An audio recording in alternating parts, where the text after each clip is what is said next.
Hey, everybody, on this episode of the GH Report, it is the beginning of, look at that, the fanfare starts because it is the beginning of one of my favorite times of the year on General Hospital. That's right, the Nurses Ball kicks off.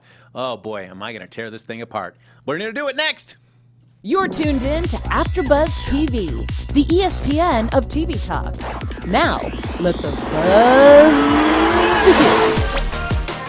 Oh, yes, breaking it down right now on AfterBuzz TV. It's a GH Report. Here we go now.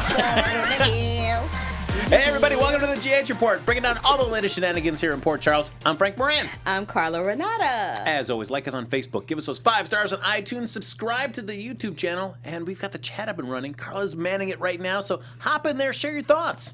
Yes, I am manning it. Okay, roll call. Michelle Rubio, Zoe Johnson, Annie Goen, Nakisha Jones, Stuart Pierce, Tom Clev, Dulaman, Dulaman, Joe Costanzo, welcome back this Sunday for the GH Report, y'all. Love it, love it. So, folks, we're going to be breaking down all the latest happenings. At the end, we'll do a little bit of news and gossip to round out the episode. Hey. Look at that. But before we dive into the week in excruciating detail, I can't stand you right now. You're so shady. Carla, overall, what did you think? You know, it was a good week. But again, you know, the first part of the week, is a little bit of, it was a slow burn, but even the slow burn portions were good. Like, it was like Monday was good, Thursday was good, Friday was good, Tuesday, Wednesday, I don't know. But I tell you what I did like. I really, most of the time on General Hospital when they do those funerals, it's usually this long drawn out thing that happens like 2 or 3 days long, and there's all these other shenanigans that are happening during the course of the funeral. This was a different kind of spin for them, and they probably have done something like this before, but I don't recall when they did it. But I like the fact that they had the whole Oscars medal thing. I like the fact that, you know, people got up and shared stories, and, you know, like they said, they skipped the bad part and got straight to the good. I love the idea of celebrating life. And with Oscar's character on GH, they celebrated him while he was alive, but it was cool to see him being celebrated the way he wanted to be celebrated and not give in to the, oh, I've lost my child, oh, Oscar's gone, oh, I lost my boyfriend kind of thing. It was a really beautiful way to send a character off from the show. It was so beautiful. I really enjoyed that. I would think anybody, when it comes their time, they would want their family and friends to treat their passing like this. Well, see, this is what I don't know what other cultures do, but in the African American community, that's exactly what we do. So we have the funeral, like we do have a funeral. We have the funeral, and it usually goes way too long, as everybody knows when they watched Aretha Franklin's funeral on TV, yeah, which was like epic. But it usually lasts for hours and hours and hours, and then once that funeral is over, it is party time. You know, folk get their drink on, folk get their foodie on, and people run around telling story after story about what the person was like. And sometimes we'll do that at the funeral, but sometimes at the funeral, people are so overcome with emotion, with the body sitting right there, that it's kind of hard to go there. Some people do. Some people are really, really gifted at being able to separate their emotions that way to get their feelings out. I would not be one of them. So I would be one of those people that at the repast, we call it a repast. So at the repast, you know, when we eating and drinking and getting our party going, I'd be like, yeah, you remember that time? When Uncle so-and-so said such and such, you know, we're like that. So it was, I think probably that's why it resonated with me, because it reminded me, it was closer to what I experience in real life when someone leaves our realm. It was, I did like that. It was interesting to have Jax there. Of course, there to support Jocelyn, but a character that has been so far removed, at least for us as viewers, we do get the name check, like, oh, I talk to Jocelyn every night, which I did like how to explain, like, yeah, Jax has been really dialed into Jocelyn's life, even though we've never seen him on the show for like years. Well, I mean, he is her dad, so that would be really weird if she experienced such a tremendous loss in her life and he didn't show up. But you know? It's one of those where it's like, oh, I talk to her every single night. It would have been nice maybe just to have one scene where she's wrapping up a call with them or something, just to kind of set it up throughout this time, because I felt like weird to like, Oh, okay, cool. We never once heard her making a call or wrapping We've up a heard her call. We've heard her throughout the years make references to talking to her dad, especially when her grandmother passed away. Mm-hmm. We've heard references of that, but you're right, we've never actually seen it or heard a phone call or anything like that, because they can do a split screen with that, but we don't know what the brother that was playing Jax was doing. He might not have been available physically. True, and you also don't need that actor. You can just do that great acting on the phone, just a one-sided conversation. Eden McCoy's talented. She could pull off a one-sided conversation. You funny, but I gotta address some things some people saying in the chat room. So Michelle Rubo said, "I'm white and never knew what you call it." Yeah, it's called a repass. when somebody at the after party, it's basically the after party after saying goodbye. It's the after party. It's the funeral after party. That's Nice. what it is. But we call it a repass. I thought it was an interesting choice that they had Oscar get cremated. Say that one more time. That they had Oscar get cremated. Yeah, I think that was a request on his part. And let me just address this real quick. So, Tan Smith said that's kind of a stereotype for black funerals, and I'm black. It's not a stereotype for a black funeral if that's what my experience with a black funeral is. So I said before I made that comment that in my family, and I'm black, that's what we do in my family. So that's not a stereotype. That's my reality. So I'm just saying. Boom. There you go. Okay, Look at moving on. So we've got Oscar's Meadow. They all throw seeds in the air. Hopefully, this will all lead to a fantastic field of flowers that we can come back to and visit. So I think this could be a location that they will certainly come back to, even as Jocelyn and Cameron were saying, like, oh yeah, we should come back and spend 4th of July. 4th of July Day. I thought that was nice. And you know what else I liked? I liked when they were dismissing everybody from were they having pizza and beer? Was that what they were eating? Sure, why not? That's perfect. So it looked like they were eating pizza and beer. I'm like, okay, y'all better have a very informal kind of like get together. But after they were leaving the place where everybody was eating the pizza and beer, I love how Joss and her two friends grabbed hands and they went over to the meadow together. Yeah. But at the same time, I don't know what it was, but that kind of touched me because I got kind of sad. I'm like, oh, wow. Because the last time, see, I'm about to go there right now. Oh, what's happening? Okay. She's in the moment, folks. I'm in the moment. So the last time we saw the four of them together, they were in Niagara Falls. Mm-hmm. So when I saw them grabbing hands, I'm like, oh, this is the last time we saw them doing this. They were in Niagara Falls. I'm like, oh, I'm such a cream puff. Okay. Woo. What I'd liked is I felt like an interesting acting. I don't know if it was an acting choice or what was going on with Leslie Charleston, but as Monica, you're just wearing the shades to the service. Maybe she had some eye surgery. But I felt like. But I thought that was I thought that was good. Yeah, it's somebody that knows it's going to be an emotional day. Would rather just wear the sunglasses so nobody gets distracted by her tearing eyes or anything like that. I thought it was an interesting choice. That was a great choice. Yeah, I peeped that too, and they were big sunglasses too. They were like glasses. I'm like, okay, Monica.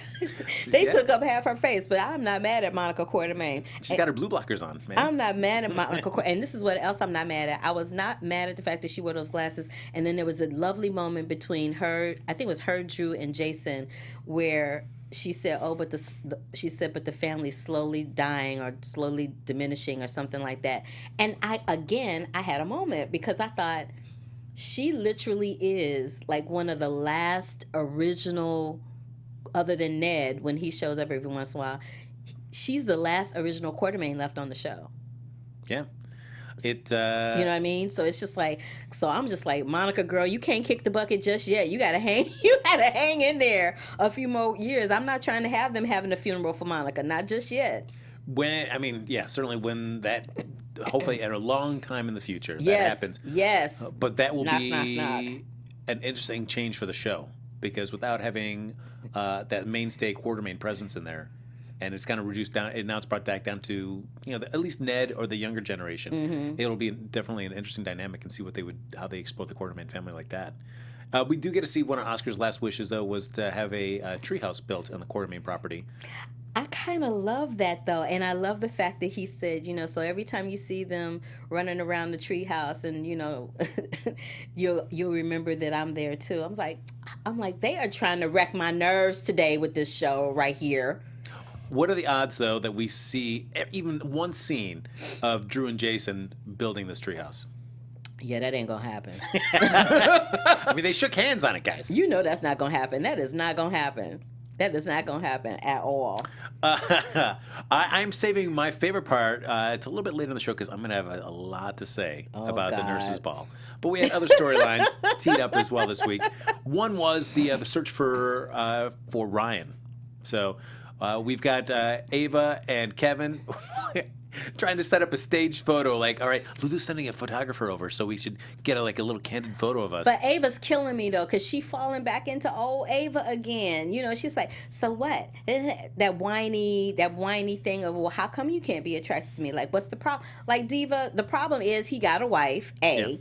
B, the person that you seeing is the crazy ass brother that was giving you all the love, not that fool. Like, what are you doing? She's just doing way too much. And then the part that really killed me is when Julian showed up and she kind of rolled over on her brother. I was like, oh, that was harsh. From Ava, though, I can understand it as much as Kevin has been explicit about, like, no, this is where the line's drawn. Yeah, but she's still trying it. She is still trying it. She is like a dude trying to have sex for the first time. She is just going to keep going until she get what she wants. I'm like, I can't. But there's something very similar. There we go. Thank you, Ryan.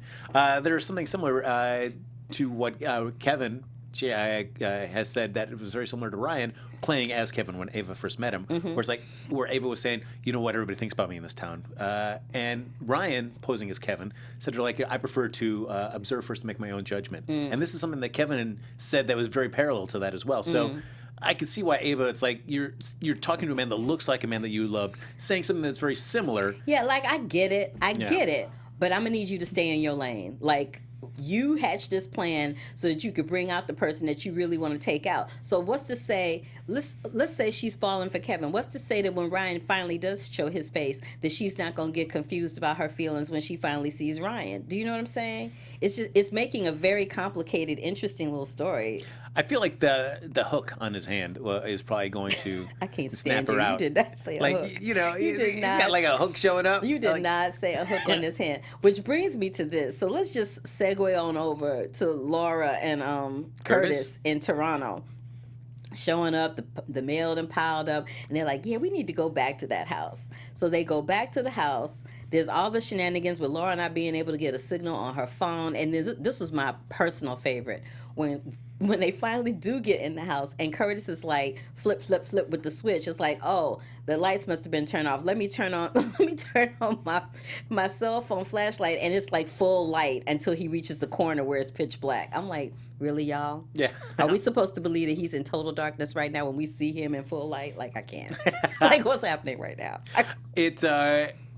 Well, one quick shout out to Annie Goen, who tweeted us there just to make sure that we knew, and thank you, Annie, as always, for letting us know that the reason that we thought Peter, August, and Maxie were in Paris was that they had been rerouted to Toronto due to inclement weather. Yes. Something that must have just slid right by Annie me. sure did. She was like, yo, in case y'all didn't know, now you know. There we go. That's my girl. Yes. Thanks for the shout out and thanks for the info. We love you for it.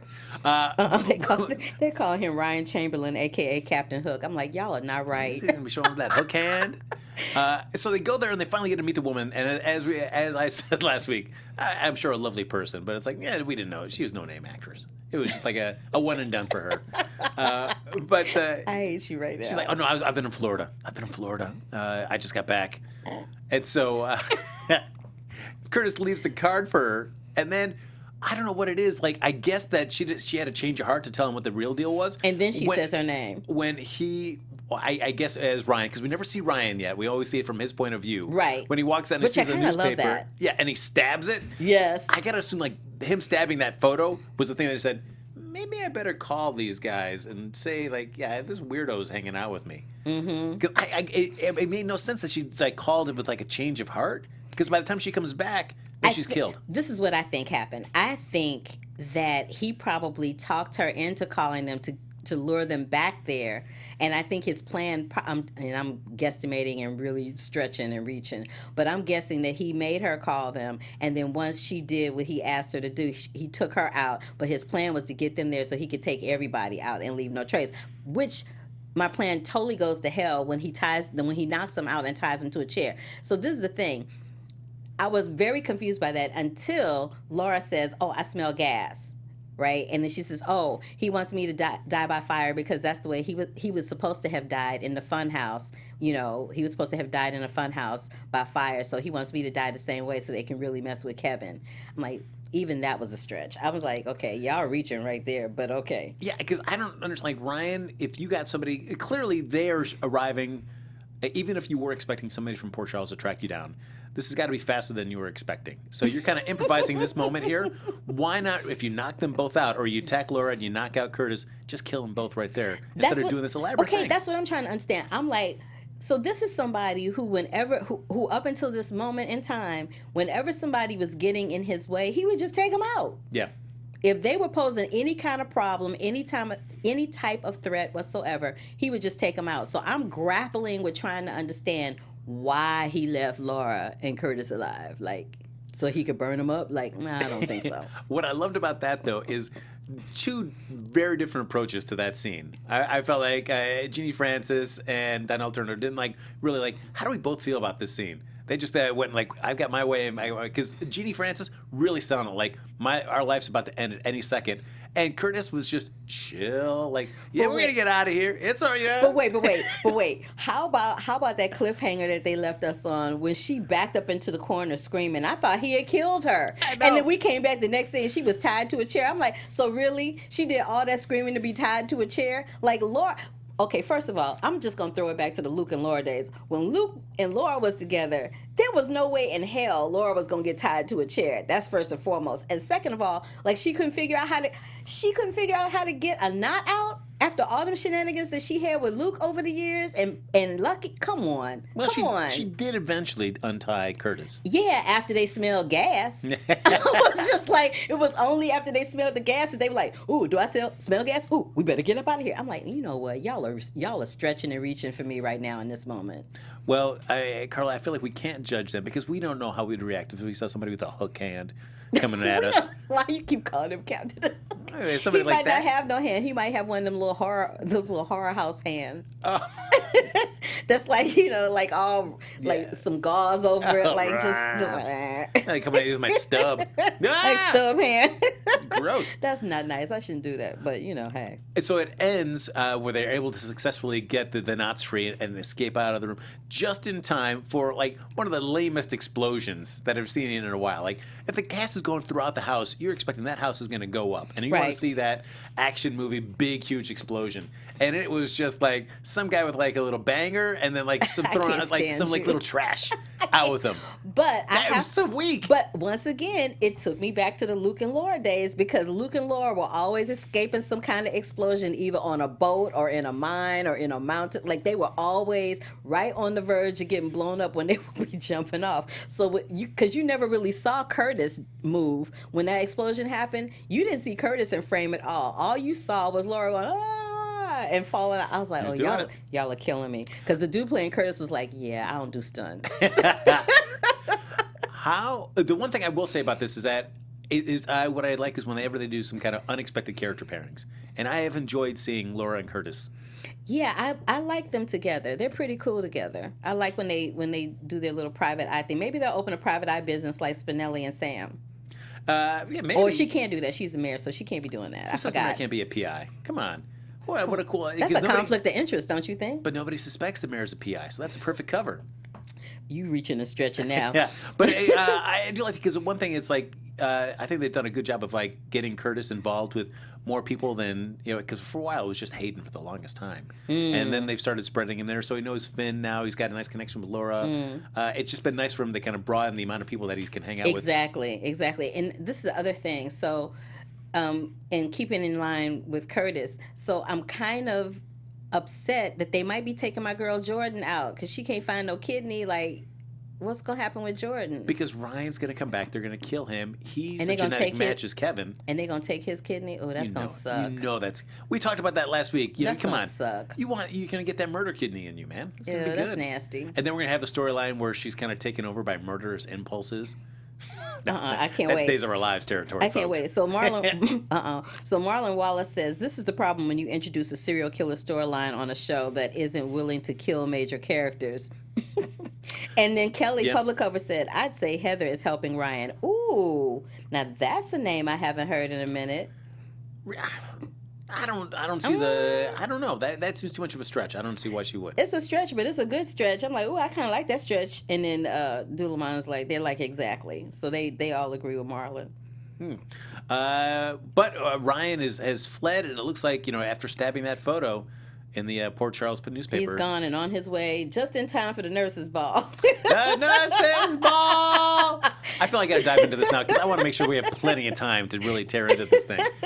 So, folks, if you've been watching this show for a while, we've been doing the GH Report almost 4 years. So if you've been watching it, you know how much I love, in the worst possible way, the nurses' ball. This is a ridiculous premise for a show where it makes no sense that some local charity event deems national exposure on TV, and that everybody, these no-name characters that are just nurses, all of a sudden are treated as stars that anybody would recognize and anybody would even care to know about. I hate you so much. It boggles me so much. I understand you want to take that kind of leap and like, okay, we got to pretend it's so, but this is like a leap too far for me. I just cannot buy into the reality of it, and I love it because it is so bonkers what happens to me. Okay. Well, I feel the complete opposite of you with the nurses' ball. I kind of live for it every year because those red carpet scenes are pure comedy. And then they trotted out Chandra Wilson from Grey's Anatomy, who's a huge fan of General Hospital. But this is like the third time she's been on the show as a completely different character. Yes. Which makes me laugh out loud. I'm like, do they not remember that they brought her on as this character, and then they brought her on as this character, and now she's owning the company with Nina? It was pure comedy. But again, you've got Finn. He's played multiple characters. So Michael Easton, he's done it. So I guess Chandra Wilson can do it as well. Well, it's a soap opera, so anything is possible. But it made me laugh that Nina was all like, I hate her. And then every time somebody showed up on the red carpet, she was like all awkward on the red carpet, and Chandra just steamrolled over her like a truck. It made me laugh out loud, especially at the end where she was like, oh, it's nice. She said, so we see each other once or twice a year, and then Nina goes to hug her, and she was like, yeah, no, you're doing too much. All right, let's laughed out loud. There's so much to break down about all this. I want to make sure we get to every little bit here. So we've for the past few years, Nina has been doing the red carpet, sometimes with a co-host. And so she's back at it again this year with Chandra Wilson playing the fashion editor for Crimson, who lives, I think, in New York. So they don't. She's the editor-in-chief. Yeah. You talking about Chandra? Yes. Yeah, she's like the editor-in-chief, and what's her face? Nina's like the fashion person. So, fashion's because Nina's the big boss. Oh. And Chandra's the what fashion is going person. on with my phone today? It's betraying thoughts me. to share as well. But the fact that Nina, who this person works for her on her staff. Right. She is her boss. She should know, and she's somebody that has a lot of clout in the fashion world. So. The fact that when Nina goes to introduce her, she pronounces her name wrong. Like, what? You've known this woman. We know you've met several times. Even if you haven't seen each other in person, you know who she is because she works for you. That was pure comedy. I'm just saying, this is why I love the nurses' ball, because the whole shenanigans on the red carpet is always pure, unadulterated comedy. It's just comical. Like my favorite moment is when Robert, Anna, and Finn show up, and they, you know how they do they take the pictures, and there's those stills, and there's that one picture of Finn looking at Robert like he is gonna punch him in his throat if he don't get that ring back, which is something else we gotta talk about. But baby, I hollered, and I love the fact that Maxie is like the social media person over in the corner. Yeah. I'm like, but what is she doing really? And then what I really don't love is, so why is this the nurses' ball, and why are they taking pictures that don't have no portrait mode? Because you could see everybody's crevices in their face, crevices in their neck.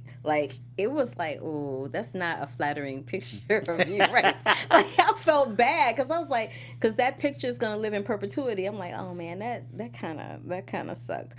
But I love the nurses' ball red carpet. It is just comical. So things that bug me, terrible mic usage. It's awful. I feel like that guy from that sitcom. So this is the one that killed me. Whenever they would be interviewing somebody, they would always keep the mic in front of their face. Yes. I'm like, so how is the microphone supposed to pick them up? And the funny thing is, we can still hear them full volume with no microphone. I'm like, what is happening right now? And then halfway through somebody's answer, Chandra will like move it. Like, oh, come on, guys. I'm like, come on, y'all. But At wait, least sell this to us. but this is the thing. To their credit, so these are people that they're not hosts for a living. That's not what they do for a living. So it's understandable that they wouldn't know what to do with the mic. I cannot tell you how many junkets I go on, and there's talent that will have a mic. They'll have the mic down here they'll be holding the mic down like this and talking, or the mic will be over here. It's never in front of their mouth where you can hear them. So I kind of get why they did that, but as somebody like you or I that knows better, it was kind of comical. Also, not using the hand that's closest to them to hold the mic. They're going like this, completely obscuring their face. I'm like, what are you doing? Okay, but full disclosure, but not really. When I first came here to AfterBuzz, I didn't know not to reach across myself either, so there's that. But the other thing, too, this is a red carpet event, and they tout this as something that's broadcast all around the country. Everybody's here to check it out. Where's your red carpet producer? Like, giving them information like, Nina, get it together. Stop, like, making these weird faces. Clearly there was none, because remember when Chandra first shows up, she's all like, so I see this outlet and this outlet. She said, so where's the social media? And I'm just like, so y'all don't have no producer telling you? Exactly. You don't have no producer telling you who's placed where, and like, okay. I'm confused. We also have, and this happens with Maxie, it happens with Nina. You're especially with Nina, you are the live host of this red carpet event here. It is going out live. You just decide, hey, you know what? I'm going to walk away right now and to go make out with my boyfriend. Yeah, like, that was pure comedy. Who's going to let that happen? And like pure comedy. Hashtag pure comedy. I'm assuming the woman that was kind of at the front in the nice dress there is kind of the wrangler of sorts, but they're not like, hey, Nina, we need you actually back and doing your job right now. Your job is not to start making out with people. And same with Maxie. As soon as Peter shows up, she's running up there to hang out. Like, what are you doing? What is this? I hate you. Somebody brought up the fact that they didn't mention Sabrina, but they always bring Lucy back because Lucy is like the head of the nurses' ball, and they said that they love the fact that even though Britt wasn't there, they showed Brad missing that Britt wasn't there. And they did actually do but it was so quick. Like, they did make the mention of how when Sonny and Carly were on their way to the nurses' ball, they had that whole scene about how he didn't really want to go, but he could hear Stone saying to him, put your tux on and get your butt on over there. And so that's why he goes to sell. And because they didn't do it so much this year. Maybe they'll do it next week when there's more shenanigans happening throughout the nurses' ball. But they usually give a lot of credence to the fact why they have the nurses' ball and what it's for. And they usually do a lot of it on the red carpet, but they didn't do that this time at all, really. Yeah, it's which I mean, I guess it varies. Like, sometimes if you've seen the show for so many years, it's like, we get what it is. You don't need to try to figure a different way of trying to get that message to us. We also get our 5 nurses, which I like that scene that makes it play like this is the only 5 nurses that exist at General Hospital, which we know that's not the case because we've seen opening acts where they've closed down the hospital to sing. So we know there's more nurses than that. But right, and then they have Franco paying for a stretch limousine to take. That was so awkward. That was like, what is happening right now? And this is the other thing. So I love the fact that Epiphany and Liz have been there since Christ was a child, and they have the least expensive dresses on. And the other 2 nurses have on bling. Well, I'm they're like, ready to go. where's the bling for Epiphany and Elizabeth? Like, did y'all not have enough budget left over for them? I don't understand. They're women of simple tastes. Oh, please, get out of here. So, I mean, Franco, so our tangent, my thing about Franco, it's like, I've never seen this character just seem like more just like uninterested, and I'm uninterested as a viewer to watch. Like him coming out like, I got you guys a limo. And then as he's watching, as they're getting their photos taken there on the red carpet, like, oh, I'm like, Franco, what is happening with you? Please give Franco a better storyline. I beg of you. It was a lot. And what about that cheesy Hollywood music in the background? Oh, of course. They always do that cheesy cheesy Hollywood yes. music. I'm like, oh my God. And then they pulled out George Pinocchio, who's the entertainment guru from Channel 7. So, well, I'm going to get to that in one second here. One last thing about our nurses there is that, so Epiphany shows up, and of course, Franco's already told, like, oh, the nurses are coming. They're really rowdy. So when Nina mentions really rowdy. Epiphany, like, shuts that down, like, no, I run a tight ship. And so it, like, shuts down all the humor right there. And then at the end of that little bit, when they're asking him, is Milo going to make an appearance? He's going to keep the magic in his pants this year. Like, what? And try to make a bad joke. Like, what? Epiphany, you just said you shut down all the fun, and then you come back with some terrible little bit? Get out of here. You didn't even, what are you doing? What are you doing? Like, and the fact that, like, how nurses. Sandra doesn't even know, like, Milo. Like, what does she care about that Milo is here? No, who cares? I cannot stand you. I can. And then there was the moment. At the during the red carpet where they talked about where Willow divulged to Michael that she'd been fired from PC Elementary. Oh. After they had that horrible meeting about gays. I'm like, oh, really? This is all the attention we're going to give to that? Okay, whatever. That was awkward. So, folks, we're going to continue on with my in-depth critical thoughts here about the Nurses Ball. But as always, folks, thanks for making us the ESPN and TV talk. But as always, we need your help. So if you're watching us on YouTube, give a like and subscribe. If you're listening to iTunes, give us a 5-star rating when you can. But wherever you're watching, make sure you get involved in the conversation and leave a comment there. I know Sandra. Why was I calling you Sandra? I don't know. Maybe I should change my name. That's Cheers. Right. But we love hearing your comments here in the chat. There, especially we got like Annie Goen, Kelly from PEI. So many people hop in the chat. Michael B, he's in there as well. Oh yeah, we got Amber's Baby 100. We got Tam Smith, Marlon Wallace, Kelly Public Cover, Michelle Rubble, Rena Sheen, Aisha. Baby, I'm not even gonna try to pronounce your last name because I can't see it that well. But Aisha's in the house. Who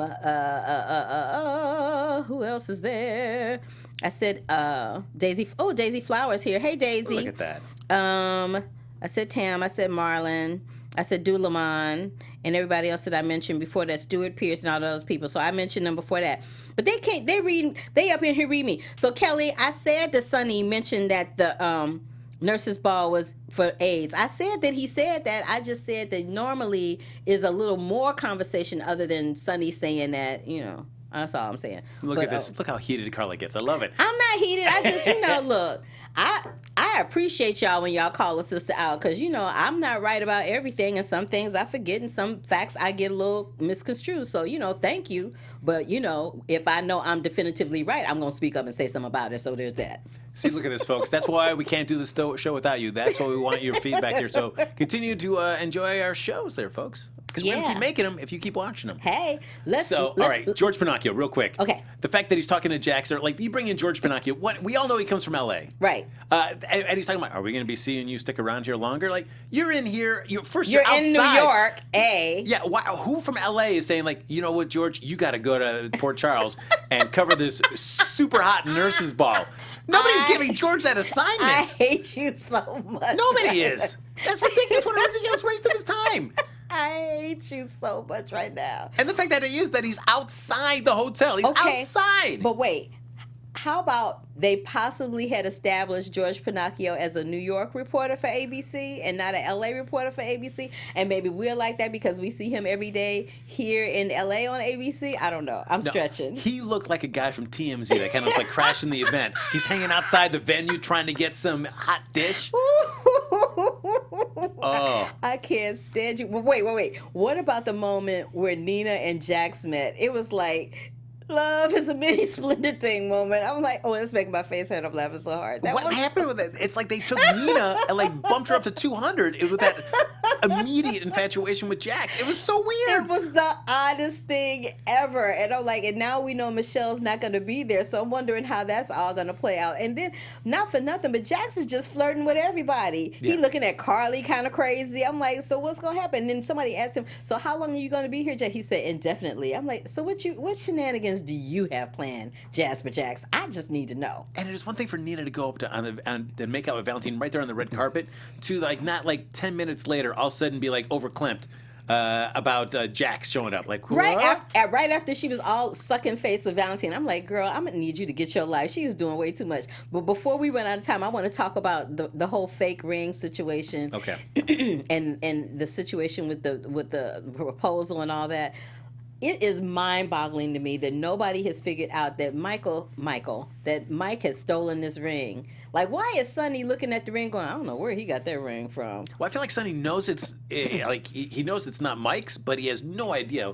Which makes sense. Like, if it doesn't belong to somebody else in the nursing home, or the center that they're at, the living care facility, where else could it come from? Child, I'm gonna need the missing caper to wrap it up because they doing way too much with this missing ring. If I hear Finn go to Robert one more time, tomorrow, give me my ring, I'm gonna punch somebody in their throat. I've had enough of that.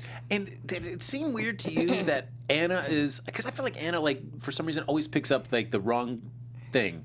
about whatever kind of little story bit that she gets. So she's thinking all this stuff means that Robert is planning to propose to her. I'm like, where are you getting that? Because she walked into that conversation with him holding the ring. Like, I would have come to that conclusion too, where he's in the bar with Felicia. What's it, the Metro Court? Yeah, Metro Court. So he's in the Metro Court with Felicia and Mac, and he's standing there with this ring, talking about the ring. He's not saying it's somebody else's ring. Like, if I had walked in on that conversation, I would have thought what she thought too. Really? No, Yeah, I would have thought what she right. thought too. Just because Robert has had shenanigans, he's been trying to break them up and split them up ever since he got to town. So it would make perfect sense to me to see him with a ring, thinking, "Oh, this is going to be his way of trying to keep me for himself." And she's like, "I'm over it. We're done." Because she starts talking, and Mac and Felicia say, "Well, we never heard you speak like this about how she doesn't want to get married." Is she saying that? Because she talks about that even after Robert has left the scene. Do you think she was saying that more just to push Robert off from doing this, or does she really feel like this so that when Finn does propose, it's going to be met with the same reaction? I don't think she's going to do that to Finn. I don't think she's going to do that to Finn. Or maybe she is going to do that to Finn. Maybe that's Robert's sick little twisted way of trying to protect Finn. I don't know. I mean, we know that Hayden is coming back. Do you want Anna and Finn to break up and him to go back with Hayden? I don't have any feeling about that one way or the other. I wasn't that invested in either one of the relationships. So, all right. There you go. I mean, Anna and Finn were growing on me because remember when they first hooked up, I was like, It's like watching dry paint. I can't. We get a little bit, as we're wrapping up here, Shiloh, Donna Day stuff. Oh. Sam setting up her big storyline where she's inviting Shiloh to go with her to the nurse's ball. And in the meantime, Spinelli and Jason are going to bug the Donna Day house and then record her going through the induction ceremony to the trust. That is never going to happen. Jason is going to whoop his ass. That is not happening. I'm going to get myself drugged and let a man have sex with me. No. Record it, guys, so I can catch him. Like, what is happening? No. Oh. And then Molly going, I'm going to write an article. And then Sam saying, but you're not a journalist. Didn't stop Lulu Spencer. Didn't stop her, or Lulu Falconeri. Didn't stop Lulu Falconeri. I'm like, well, it should have. But anyway, that's a whole nother conversation. I did like Sonny and Shiloh meeting there at the Donna Day, or at the nurse's ball. And it's like, I put family before everything else, and anybody else that gets in the way gives him like his weird mob thing. And I felt like you look at Shiloh's face, and the smile just kind of like curls up. Yeah, it goes down a little bit. Like, whoops, maybe I might be going a little too far.